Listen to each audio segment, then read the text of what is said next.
I'm gonna show you everything on my fire alarm.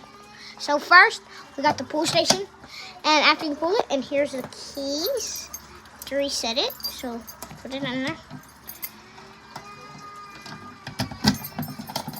And then let me just open it. And here's the switch up. And then here's the thing. Yeah.